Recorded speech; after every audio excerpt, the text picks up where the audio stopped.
That's not for me. Anyway, Martin, it'd be awesome to get started with a little bit of your personal journey into the world of veganism. What's brought you here? I was I was vegetarian for a number of years, and a friend of mine who is vegan kept saying, "Oh, good luck with the diet." Which I was like, oh, thank you very, very much. Mine's very recent. It's a very recent journey. I think I've been vegan now for about 3 months. And the thing, what it was, to be honest, was listening to Maggie Ortlib talking. Oh, yeah. And she was talking about dairy cows. And of course, you know this in the back of your head. You know it in the back of your head. You don't want to look at it. It's like it's like when you know something's happening in your life and you kind of just put it over to the side, just to the side of your vision, so you don't ever have to look at it, address it, or even think about it. And that's basically what I did with the whole idea of, I was like, no, I don't want to eat meat. It's terrible. It's barbaric, blah, blah, blah. But wasn't thinking about the same with what was happening with dairy cows. And just listening to her talk about it, it kind of came into focus, and I suddenly realized, you have to do something about this. You have to do it, and you have to do it now. And I suppose it was, I know it sounds very, very silly, but Will brought home this thing called, it was a cheese alternative, and I'd always try them and gone, it's okay. But this one was so good. I was like, you have no other excuse. Yeah. You have no other excuse. So step up. And so I did. I decided from this day forward, I'm changing. And I haven't regretted any of it. I have not regretted one moment. I don't miss. There's nothing that I miss. Seriously. At all.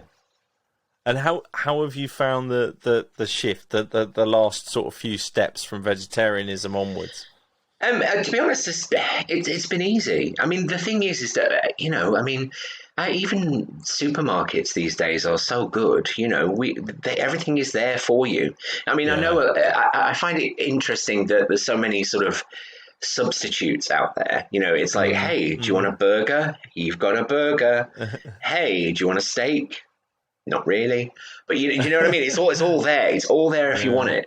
And so really, there's been nothing that I thought, oh God, this is going to be difficult. I can't get past this. There was only one mistake I ever made, and that was having coconut milk in a coffee. And congratulations to anybody who loves it. For me, it just makes you go a little bit gippy. I was a bit like, no, but almond milk, oat milk, I'm very, very happy. Do you know, I'm 100% with you on that. I can't get on board with coconut milk. I've tried. I just can't get on board. No, oat milk man for oat me. Milk. I mean, coffee for me, definitely almond milk. I don't know why. I just find that they match each other. It's like a marriage made in heaven. But yeah, I mean, oat milk I could drink on its own till all day. I was about to say till the cows come home, and then thought better of it. Because this is the thing. This is the reason why. This is in my brain is the reason why everybody's like, oh, dairy farming, it's fine. Why are we worried? Because it's ingrained in us having things like that. We hear, till the cows come home, and we hear stories about, they show it on TV. These beautiful green English hills and valleys of grass and how they're led into the barns at night. It's all, excuse my language, bullshit. Yeah. But it's all hooey. And then when you sort of see the reality or you want to look at the reality, that's when you have to change. Yeah, you're so right. It's so deeply ingrained, whether it's nursery rhymes, whether it's the side of milk trucks, they've always got that glorious, the green English pastures in the sunlight. They never show any children being taken away from their parents. They never show any of that sort of stuff. It's I think somebody said it to me once in an episode actually, and it sort of I think it was so right. They were kind of I just kind of thought that dairy cows were like a breed of cow that happened to deliver milk, which sounds like when you think about it, when you say it out loud, you're like, well, of course not. Clearly, that's not the case. They need to, be pregnant and be feeding a child. But yet we are fed that image that they are this breed. It's crazy. And they have to. I think that they have to. Otherwise, they know that they wouldn't sell the product. If they showed the reality of it. Having done a little bit more research into it, you only have to go into a dairy farm and see, one, the inhumane conditions, of course, but even down to, and for me, this is the images that I can't get out of my head, is the infected and fetid, teats that these poor cows, they just, because they're milked on a daily basis, they just by these machines. It's not even, this whole idea of hand. No, that's all gone. And of course, those antibiotics that the cows have, that goes through into our bloodstream as well. So the reason, a huge reason why antibiotics are not working on human beings at the moment is because there's so many in our milk and in our dairy. Yeah, crazy that's completely like not in the public consciousness, not in the mainstream at all. That kind of bit of information. I think it's like 80% of the antibiotics that are kind of produced are given to animals in some description, which is just crazy when you think about it. Yeah. Absolutely crazy. Thinking back, obviously you've been a vegetarian in the past. You've obviously made this transition to veganism.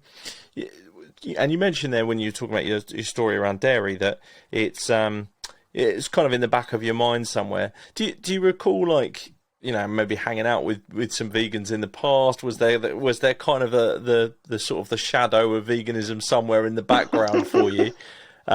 Or was it kind of, this recent kind of move to chatting with some different folks? It was, to be honest, it is a recent thing of pivoting. I'm sorry, I've just been watching Friends, the actual episode. Pivot. So, but it literally pivoting my view and being around more people who share that view, because there is a very change is scary for everybody. There is people, the reason why you see people react the way that they do to even the very mere mention of becoming vegan is because it takes a massive mental shift for people to do it, and that is incredibly scary. And I will hold my hand up and say that I was the same, because to me it was like, no, you see, I love cheese and I love eggs and I love milk, so it's fine, everything's and you have to get past that.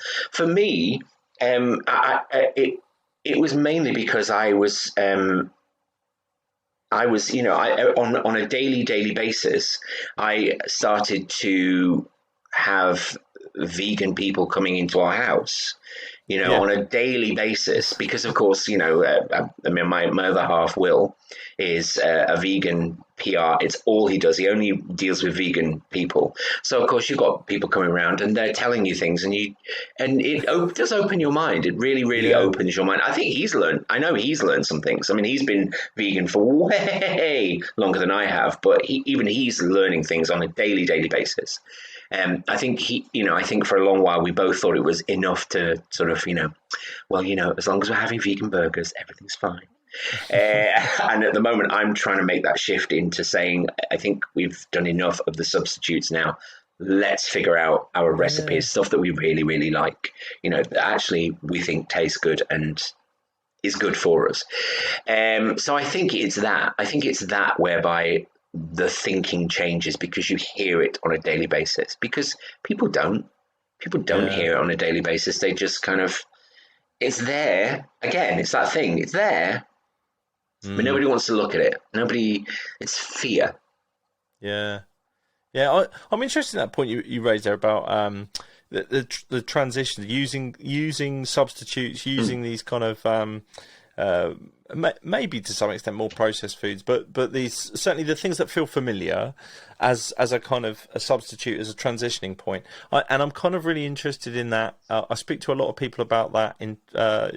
Maybe you've been on the journey for a long time, and there's often some views about the sort of processed element coming into veganism and it being this potential kind of pitfall for us, this danger point. Actually, is it going to turn people off veganism in the end because they will do it for a period of time, realize that they weren't getting all those glorious health benefits they saw on Game Changers and that kind of stuff, and then or at least not as quickly, and then might go back. So there's a bit of that kind of debate, but I'm interested because you mentioned there that I've seen these as a transitioning tool, and I'm already now starting to think about what's next. Are you very much in that camp that actually there's a real positive to some of these things existing? I really do. I think, as we all know, that we need to have a serious look at the food system and change it for the better. We do. It's been proven scientifically that unless we start doing something whereby we transfer to I think is it 90% plant-based diets, something like that. If we don't, we need to do that for the planet. So I don't think there's an issue whereby we have to go, oh, maybe I should. We have to. And I do honestly think that it's like showing people, look, I know you love this. I know you want this. Why don't you try this? Because I think you'll find it's a very good substitute. I mean, I don't want to do any advertisements for anybody, and I won't. Yeah. Don't you worry. I won't. Don't worry. But there is a actually, it's a very nice fast food restaurant, but they use organic things, and they're all over London. I'm not going to say who. And they do this burger, which I'd had often because, of course, being vegetarian, I was like, well, I'll have that. This looks really nice. And for me, it's better than a burger. It's better than meat. Is better than anything. It's quite astounding how good it tastes. Not because it tastes like meat, because of how it tastes. It's quite astonishing. And I think if people, and I think it's kind of like, here is the gateway. Use this, then you can transfer, because you don't need the things that you're eating. Try this, try that. I really, really, truly do think people need these things to transfer over to a plant-based diet. I know that it helped me. I know it's helped me. I mean, even just as a vegetarian, it helped me because I want to have a burger. I want to have a sandwich. And it's just widely available, which I think is a very good thing. If people are seeing it in their supermarkets on a daily basis, they're tempted to try. And I think that's only a good thing. Surely it's only a good thing to have more people going, do you know, I tried that. It was really good. I think I'll do that again. And maybe they do, I don't know, meatless Mondays or whatever they do. And then they introduce more into their diets on a regular basis. Yeah. And that can only be for the good, surely. Yeah, 100%. Yeah, I think you're right. And thinking about it as, somebody who is relatively new into that transition, I'm just thinking about like the messaging that you found effective. And I appreciate this is a very personal answer here. I'm not asking you to sort of say what is the most effective for everybody. But in terms of like helping you get the idea, cement the idea, and want to take that change, which for many feels big, even from vegetarianism to veganism. Some people think that is a real chasm to overcome. Was there a particular type of messaging? Because I think that's another debate that sort of sits within the vegan community quite a lot is, how should we be activists? Should we be in your face? Should we be slaughterhouse footage? Should we be gently meet people where they are? I'd love to get you, and appreciate it's personal, but your perspective on it. I mean, there is a certain amount of times when I do look at activism and think, oh, should maybe step back a little bit, but then there are other times I think, well, absolutely, it has to happen.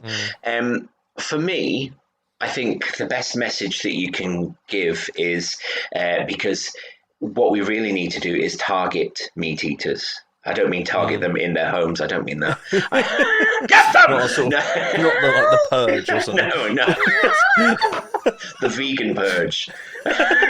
I want to be compassionate, but coming out next year, you're the star. I see. I can see that happening. No, I can see that. I can see the film. I think we do need to target meat eaters to say, because this is the thing whereby for me it worked, was you are not going to miss taste. Because this is obviously, you have these people still to this day think, oh, it's going to taste like cardboard, isn't it? And old hat like that. And unfortunately, it is a trope, but people think it. And I think that's what we need to do is target meat eaters to say, you're not going to miss taste. Maybe I think maybe because with vegan and vegetarian food, you do need to try harder to make it to make it flavorful. You do have to season the hell out of it, and thank God, because it tastes amazing. So I think in that respect, that's maybe the message to use with people, because it certainly worked with me. I mean, I again, like I say, there's only a certain amount of time where you think, I have a burger before it gets a little bit old, But I do have to say, I sometimes am a huge fast food vegan. I am. Yeah. I mean, like there's a in my local supermarket, they do this wrap that's stunning, and I just think sometimes, you know what, I'm going to have that because it's amazing and it tastes great. And it's got vegetables in it. The whole thing is vegetables. It's not even like a meat alternative. The whole thing is vegetables, and I love it. But I think that's maybe the message that we need to put out there. But I think, again, as with everything, people have to do what they feel is right for them, and if that is getting out there, being militant, have at it. Yeah, please do, because it's you're braver than I am. You're way braver than I could ever be, and thank God for you. I think sort of every movement to some extent needs everybody, is my sort of take on it. Absolutely, you do. You really, truly do. Everybody, the political movements in this country. I mean, I hate to say it, but we do need those 3-4 party systems so that we are covered and everybody is covered, so that they see a viewpoint that can be theirs. Same with veganism. Yeah, absolutely. Let's go right back. I want to talk about singing, if that's all right, and acting. Okay. So when did you discover a passion for singing? My brothers tell me that when I was about sort of 4 or 5, this is where it gets embarrassing, is that I used to do shows based on songs that I would hear on the radio. I used to do shows on our garden wall. Our garden wall's about, I don't know, 2 or 3 foot high. 2 or 3 foot was nothing. And I used to stand and wait for people to go past, and then literally just follow them along the road until they go past our house, and then start again for the next person. So, but apparently I actually do not remember this. I love it. But this is what my brothers... live performance for passers-by. That's incredible. So I think I've always been a bit extra, shall we say? So that's kind of the basis of it. I think I just remember getting to a point where I thought, oh, you know what? I want to write these stories, and I want to write about these characters, and and then I just thought, no, I don't want to write about them. I want to be the characters. So then I thought, I need to go train. I need to go and train to be an actor. And then I just happened to see. I was in Manchester. I lived in Manchester for years. I never got no accent, but once I get back to Manchester, it comes straight out. Hey, all right? Yeah, it's great, isn't it? Straight out. In fact, Will's in Manchester at the moment, so he'll probably be come back speaking Manc. And I saw a musical at the Opera House, weirdly, with a woman who's actually now a really, really good friend of mine. And I remember just watching it and literally just staring at the stage, open mouth, for the whole show, just going, oh my God. And I thought, if musicals can do this, that's what I want to do. If they can tell a story viscerally and as bravely as this one does. It was Evita. And they didn't shy away from the story of Ava Peron. They really went for it and said that she was not the nicest of women, shall we say? And it was brilliant. I know that everybody knows "Don't Cry for Me, Argentina," but the songs in it are fantastic, and the way it was set, it's an utter classic, and I loved every minute. And that's when I thought, "Yep, this is for me. This is what I want to do." And so I just went straight into that. I went back. I was at college, and I went back and said, "What do I need to do to get on the musical theatre course?" And they went, "Oh, okay." So I just changed over, and that was it, and carried on from there. Wow. So from singing on the wall to the West End, how's that happen? Obviously, you started studying, like you say, but even from that point, from college to getting to where you've got to appearing in top class, world class shows in the West End. How did you get there? What was that journey like? It was hellish, shall we say? I mean, I didn't.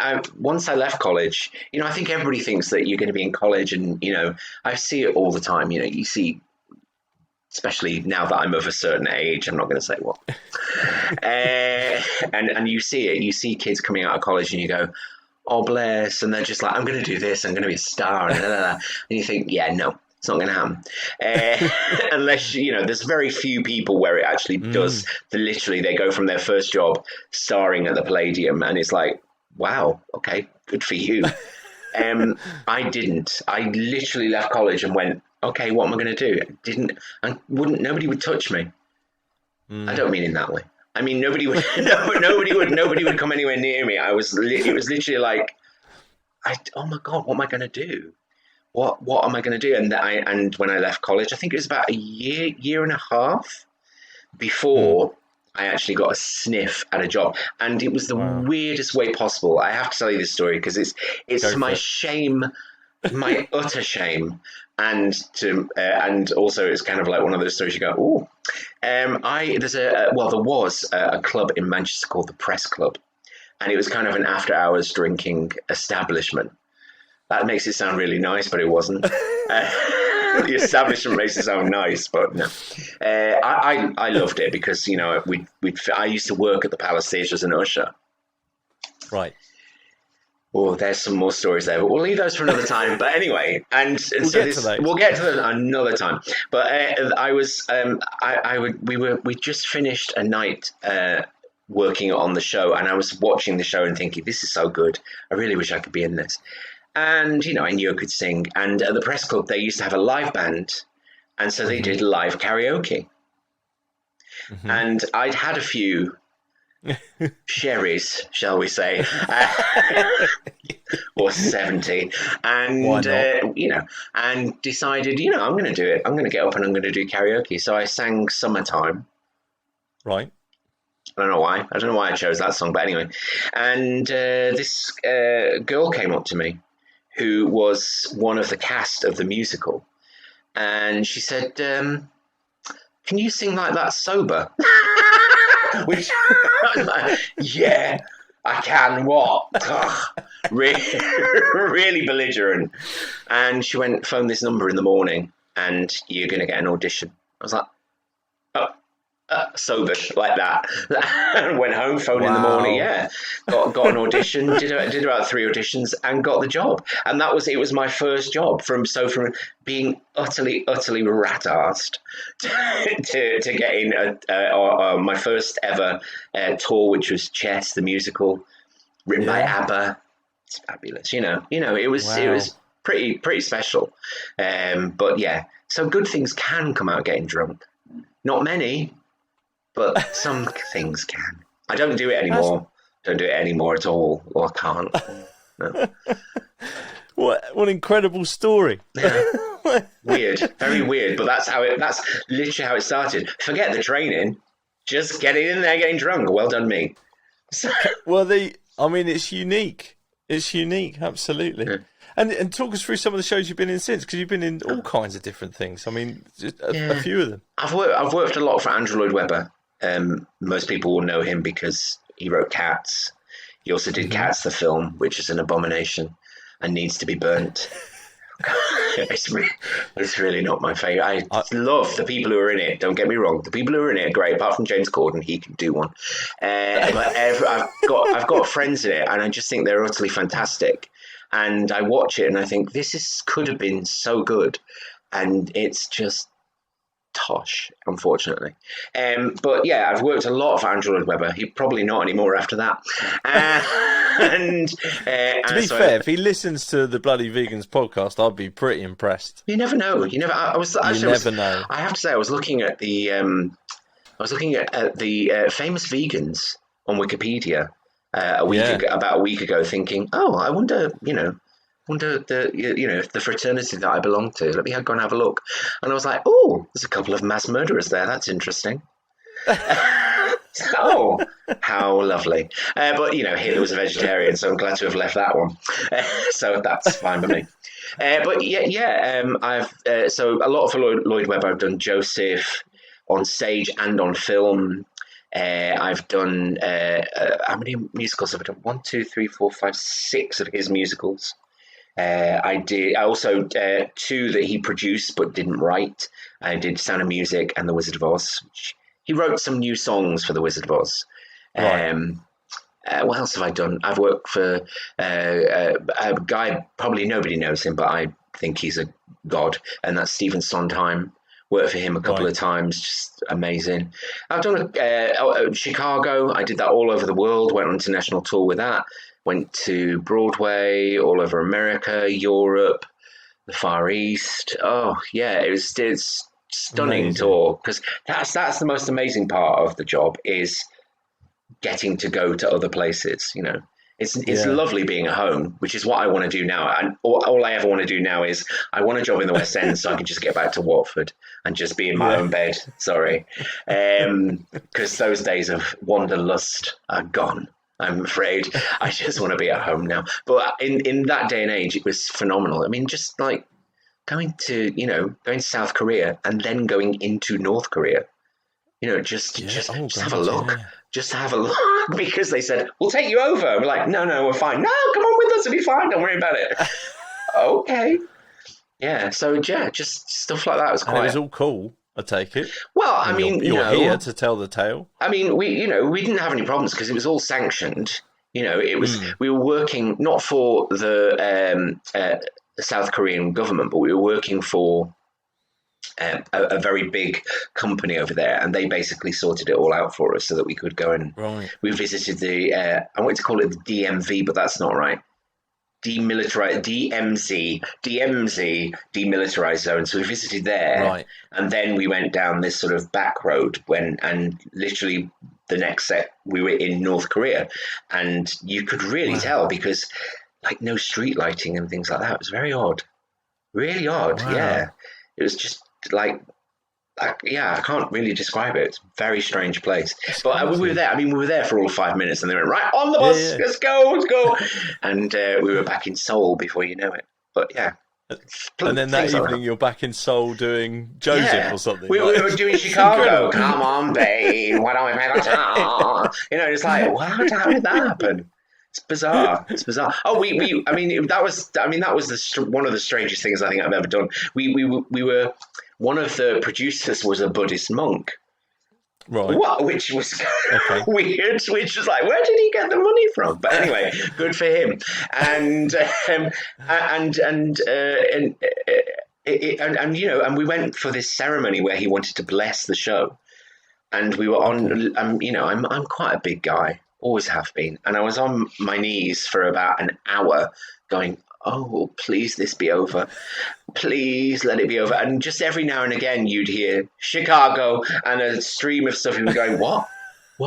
Chicago, what? And then the name of somebody in the company. And you know he's going through them, blessing everybody. And we were like, oh, when's he going to get to me? Yeah, so it was a strange experience. Fabulous, but really, really odd. Fascinating that maybe there's some Buddhist sort of metaphors in Chicago that I've missed. I don't know. Well, if you want to know the real truth, you're going to have to edit this now. You want to know the real truth? Apparently, when South Korea became the country that it is when America kind of took over, which they did. They took over. They didn't kind of took over. They took over. It was kind of like, well, you either stop doing, because there was lots of like gangsters and stuff and major gang warfare going on, and the government clamped down on it. And basically, anybody who was high up in the sort of Korean mafia became a monk. Okay. And that's how he had the money. So if you come across a Buddhist monk with a slightly too much money, with a perhaps checkbook, putting on, yeah, perhaps putting on West End shows, then you're in trouble. Yeah, avoid like the plague, because they want to dance with you all night. Wow. Much to my shame, I literally couldn't get away from the man. It was really strange.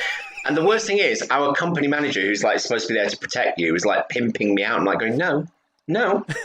I don't know, thank you. I've already danced with him. No, it was very, very weird. Wonderful experience, but also very weird. Incredible. Is there a particular favourite musical for you? If I said to you now, you get to put one on, you get to star whatever role you want, you're in. Which would be the musical? And do you know what? I think because it's as old as I am, which makes it very old. Joseph, because I did it so. I wanted to do it when I was like 5. I think one of the shows that I must have done on the wall was Joseph, just singing all the songs to that and annoying people. And I do remember being at school and making my teacher make me a Dreamcoat out of this colourful material, and I was like, make it now. Just strange kid. So I think Joseph, because like I say, it's as old as I am, plus I've done it often and love it. And one of the things that I loved about it was at the very end of Joseph, these days there's a 12-minute mega mix, which is basically a giant Zumba workout, and I was the thinnest I'd ever been, and I loved it. Vanity, thy name is Martin. Can I ask a really silly, naive question? Yeah. I've seen a few musicals, West End. I've actually been lucky enough to see Chicago on Broadway, so I might have seen you. Oh, you might have seen me. Who knows?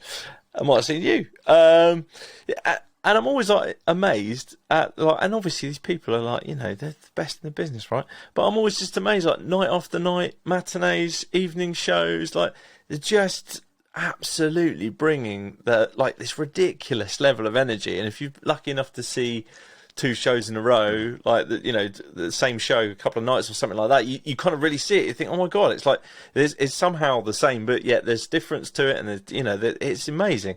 Like, what's the reality like of doing that kind of thing? Does it become like a job? Like you can just turn that on? Don't let me. I don't want to sort of pull back the curtain and go, ha ha ha! Look, this is the Wizard of Oz, and it's rubbish. No. I mean, it does become a bit of a job. It does become, where you sort of go, especially if you're in the West End, because of course there are things. It's a wonderful, wonderful profession to be in. It is, because you get a lot of perks from it. And it's very nice to be in front of an audience when they love you. It's fantastic. Yeah, very nice. But the most important thing is getting home. Sounds terrible, but it's like literally you'll finish the show and everybody will be like, bye, straight on the tube all the way home, because that's what people need to do, because they want to be with their families. So in that respect, it is like a job that you go in, you do your job, you try and do it to the best of your ability. And every day will differ, because of course, you were saying like everybody's like the best in the business. On certain days, yes.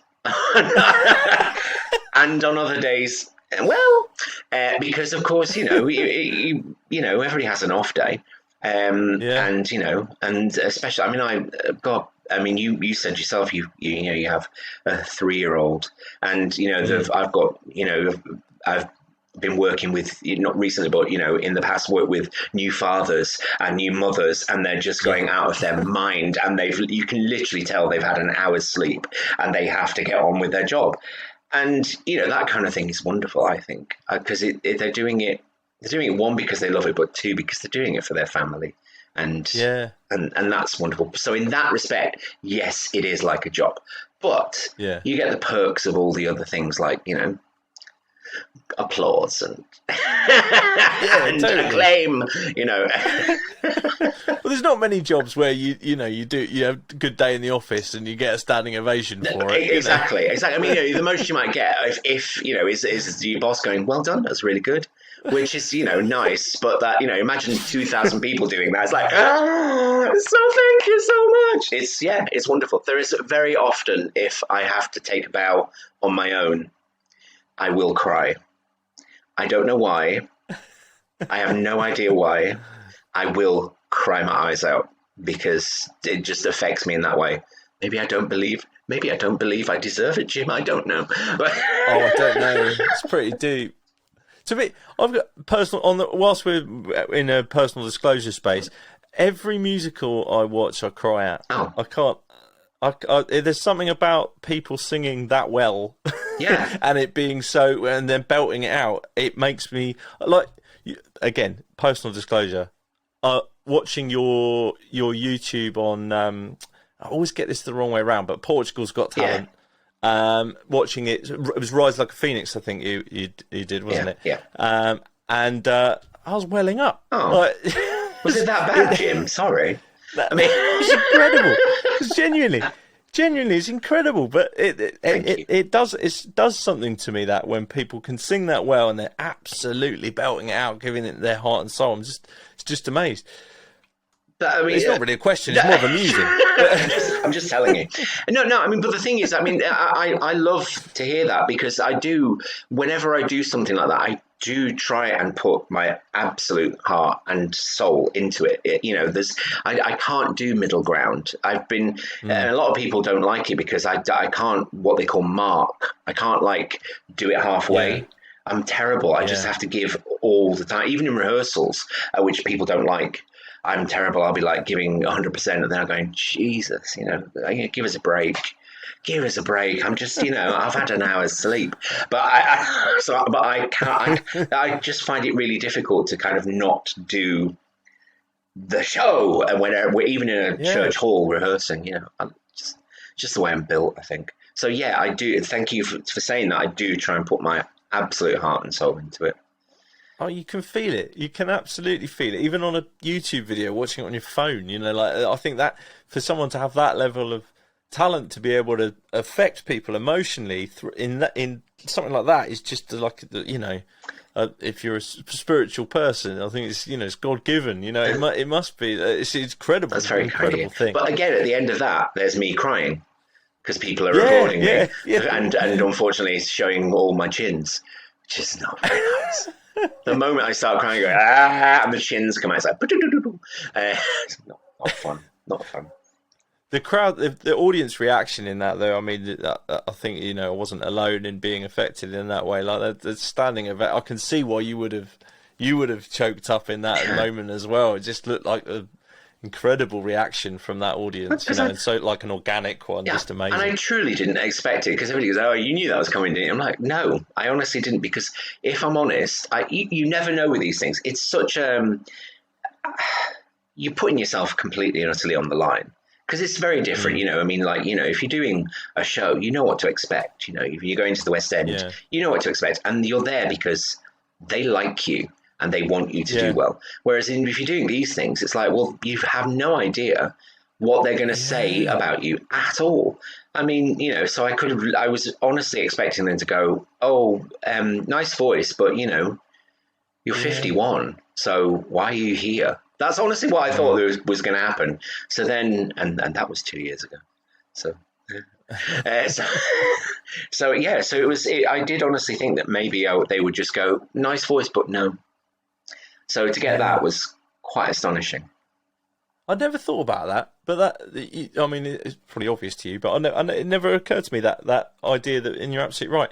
If I go and pay to see Les Mis, I want you to do well. Yeah. I've paid to see Les Mis. We're going to have a great time. It's, you know, so on and so forth. But on a talent show, there's a impress me kind of vibe. And there's a terrible, I mean, it's actually less so now, I think. Thank God. But there's that terrible sort of gladiatorial Wanting people to be bad. That sort of, get them off, and then the baying crowd. There is quite a lot of that in those talent competitions. So you do put yourself out there and you put yourself on the line to do those kind of things. But I am glad that I did it. I am absolutely. I don't know if I would do it again, if I'm honest. I'm serious. I don't know if I would, but I'm so glad that I did it. So glad. What led you to it in the first place? Because for people who might be trying to draw the dots here and think, okay, so West End Theatre, we're in North Korea, we've been on the wall. How have we got on Britain? Britain's Got Talent. How have we got on Portugal's Got Talent? And you must correct me. I keep getting it wrong. It's the other way round. It's Got Talent, but because of the grammatical structure in Portugal, it's Got Talent Portugal. I even said it right, Portugal. Well, the reason was because I was living there. I was living there, not actually at the time. I just moved back, but I applied while I was living there because I just thought, you know what? I live here now. I'm teaching. I'm not acting really anymore. I hadn't been on stage properly for about 3 years, something like that. Yeah. And I just thought, why not? Why not? What can it hurt? And I thought, if the least that I get out of it is more students coming to the school that I was teaching at, hurrah! But I never could have envisioned everything that happened. So and then I came back, started working here in the UK, and then it went out on TV. And of course, weirdly, I was because of course the pandemic happened. Yay! And that was fun. And so so the job that I was actually doing finished, which was a shame. And I started working in Tesco's. Oh, can I say Tesco's? Yeah. I started working in a supermarket. And weirdly, in Watford, all the way from Portugal, I had people going, Are you the man from Portugal's Got Talent? And I was like, yes. So it was really weird. That was the strangest thing, being in Watford and having people from Portugal going, it's you. So that was interesting. I never expected that. I bet. Yeah. People asking for a rendition of Skyfall in the fruit and veg aisle. Actually, I had to because the boss found out about it, and she made me do like a half-hour spot, literally right in the right in the front foyer of Tesco. Yeah, it was great. I didn't, I did it because I thought, charity. I think it's a different, surely a different billing structure needs to be applied to Tesco for your services there. I mean, I was basically just said I'm the man on till 19. Here's some songs. That's basically, I didn't know what else to say really, because the thing is, nobody stops and goes, well, that's amazing. They literally just going, get out my way, I need bananas. So it's not like they go, wow. People are shopping. So it was context, I suppose, isn't it? They're just not expecting Skyfall whilst they're buying their why would anybody moving mountains burgers? But exactly. They're confronted by this ginger man, and they're like, "What the hell? Just get out of my way!" And so I'm getting a meal deal. So it's what can you do? So but it was fun though. I did enjoy it, and it was just I have to say it was very nice working at Tesco. They're a lovely, lovely people, like family. You can edit that out. No, but it's just thinking about that, because I've heard that kind of a story from a lot of people in arts, in kind of health and fitness, in musical, in the world of music, in gig venues, all kinds of things. People just having to turn to these different professions just to make ends meet. What's your kind of your view? How optimistic are you feeling kind of going forward about that world? I mean, thank God, I have things in the pipeline. I'm not. Nothing's concrete, and nothing may come of what I'm auditioning for at the moment. But I've got auditions, so I think something will happen. We'll just have to see. I did actually lose a job, unfortunately, because of the whole clash with schedules with Got Talent and the job that I had, which was a real pain. But that would have been wonderful. But so, there are things happening, and the unfortunate thing that seems to be happening at the moment, and is that basically a show will start. I think it's happened twice to Joseph in the West End, which is in the West End at the moment, and it's happened twice to it in that somebody will get COVID, or they'll be exposed to somebody with COVID, even if they're literally just passing them on a tube. And if they're pinged, they have to tell the company manager, and the whole show is shut down for 10 days. Yeah. So that's happening all over. There's so many shows at the moment that will have started and then cannot continue because they've got COVID restrictions, this, that, and the other. So I know it's going to get better, but yeah, it's hard. Yeah. It's hard work at the moment. And at the moment, for me, I would rather kind of I'm quite enjoying being away from it so that I don't have to deal with that, because that's hard work. That's scary stuff.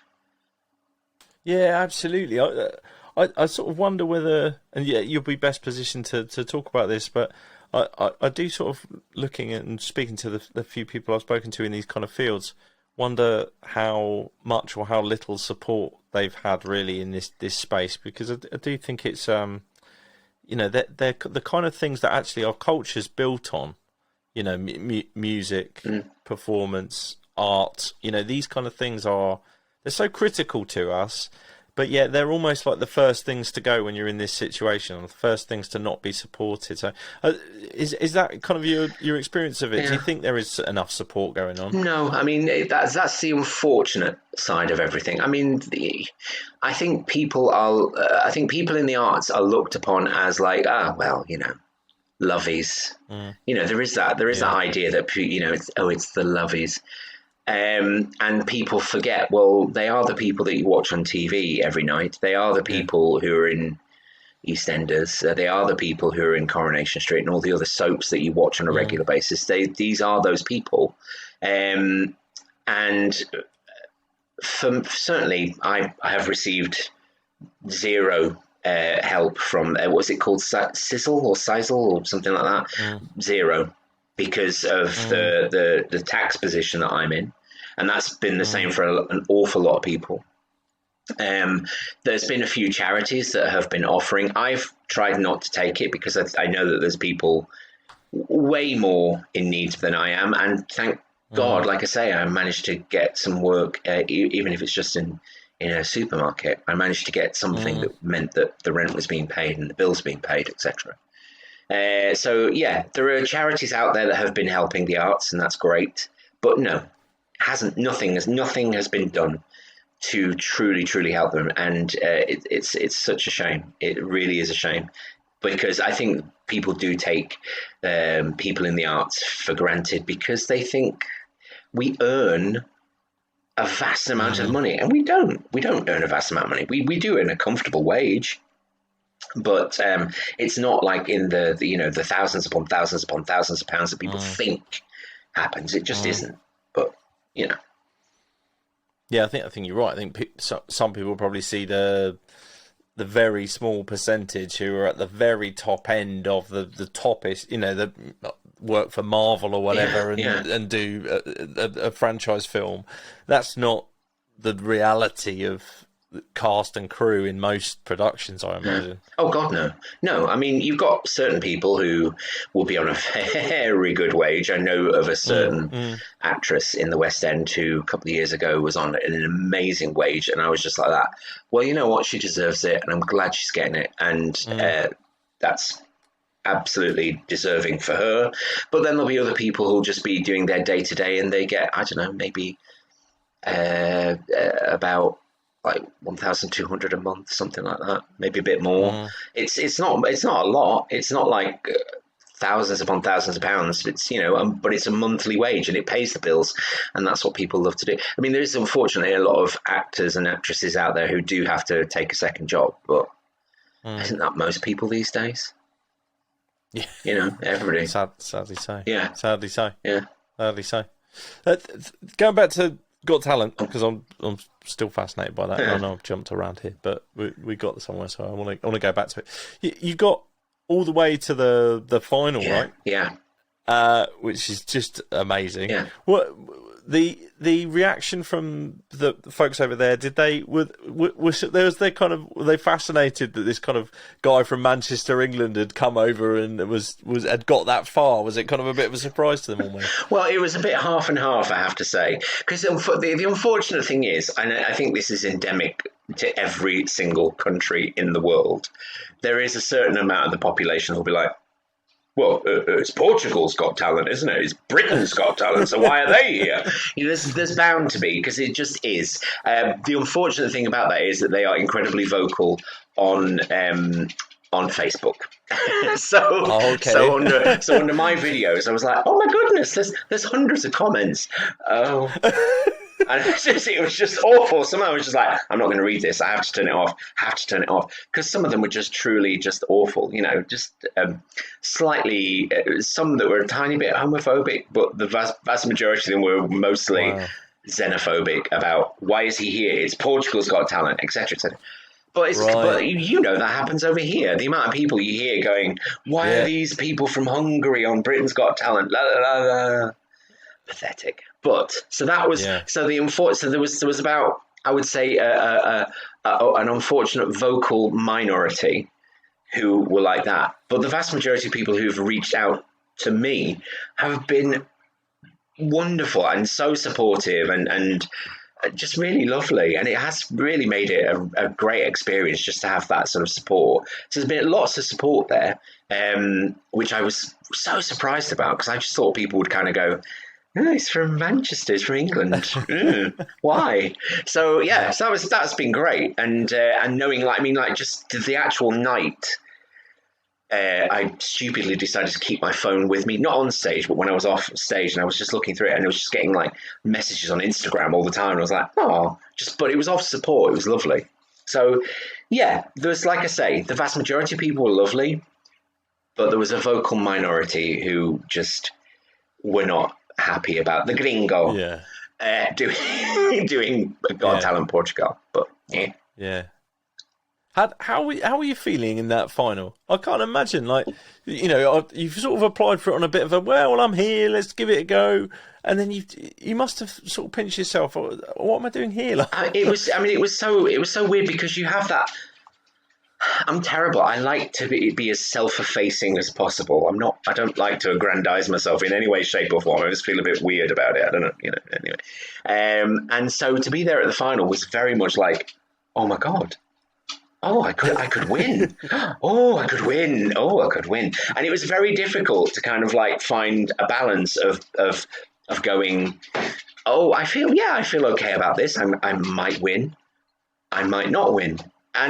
But of course, you get to a point where you think, I would like to win. That would be nice. But do you know the weirdest thing? Do you know the weirdest thing? Oh, sorry, my baby's here. Hello. Yes. Can you go into the living room? Sorry, it's my dog. Go on. Sofa. Good girl. Vai pra lá. Sofa, Gary. And she's gone. She speaks Portuguese. Bless her. I see. Fair enough. What was I saying? Oh, yes. The weirdest thing about being in Portugal was is the lack of vegan choices there. Oh, really? Yeah. You walk in, because there's a law here in the UK that says every single restaurant has to have vegetarian and vegan options on the menu, which is phenomenal. Not so in Portugal. So you wander into a restaurant and you go, what are your vegan choices? What? And it's just, they literally look at you blank. Really? Yeah, they look at you completely blank. And it's... I see. And so you're just going, well, I'll have a salad. With eggs? No. It's it is that terrible thing of, your mother going, but you can have beef, can't you? It's fine, isn't it? You can have beef. But a whole country does that. So that was interesting and very difficult. Yeah. Very, very difficult. Sorry, just 1 second. My mother-in-law has just decided that's the time to flush the toilet. Why not? It's absolutely fine. I said to her, I'm doing a podcast. I need to record it. Flush. She'll be coming through in a minute. You can have a bit of beef, though, can't you? You can have beef, can't you? You can have beef. Eggs. You'd be fine with eggs, wouldn't you? Have an omelette. Omelette's vegan. Yeah, but that is unfortunately the sort of mentality. Wow. So was the show like that too? Like when you're there, did you have to sort of explain what you could and couldn't have? They kept trying to say, you can have this. It's vegetarian. I'm like, has it got cheese in it? Yeah. I'm like, but then I can't. And they're like, I can't have no, it. it's vegetarian. I'm like, no, I'm vegan. I don't have dairy. But it's cheese. I'm like, yeah. So there was a lot of that going on. So in the end, so I had some very nice salads. So that was nice. It was like a lot of the time, basically the only thing was like salad and fries. But the salads were good, so I had lots of salads. I'll still come across the odd place like that, even over here. Very rarely now, but like you say, most places have something. But where you have to kind of concoct something out of various sides. The sort of sides tapas that us vegans often have to endure, which is like some things that don't really belong together that are often very carby. Oh yeah, carb-tastic. It's just literally you feel like you're living off of a carb-based diet. It's actually, but the worst thing is, Will, God bless him, is he's allergic to soy. So even in a vegan restaurant, he struggles.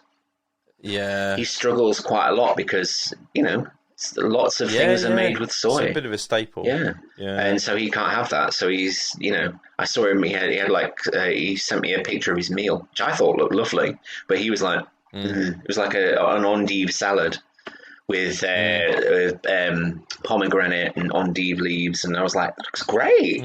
That looks funny. He went, yeah, but everything else has got soy in it. He wasn't happy because he was having to have leaves. Bless him. I see. Fair enough. Fair enough. Right, Martin, time's getting away with us. Oh, my goodness. We've had a lovely time. I've enjoyed myself. Where would folks go to find out a little bit more? I know you've got an EP out at the moment, which I thoroughly recommend everyone listen to. So where would they go about getting hold of that? It's on Spotify. And checking out some of the Portugal Got Talent stuff. Yeah, well, I still can't do it, right? Got Talent Portugal. Well, I mean, you can see all the Portugal's Got Talent. I'm doing it myself now. Well done. Thank you, Jim. You can see all the Got Talent Portugal videos on YouTube. They're under they have their own, and also I think they're on Got Talent Global as well, which is it's like the one that does for all over the world, which is very nice because you kind of but except that again, people they've put Freddie Mercury above my head, and I'm like, no, I'm not. So people are like messaging going, you think you're Freddie Mercury? You're not Freddie Mercury. I'm like, no, I know, I'm not Freddie Mercury. I was.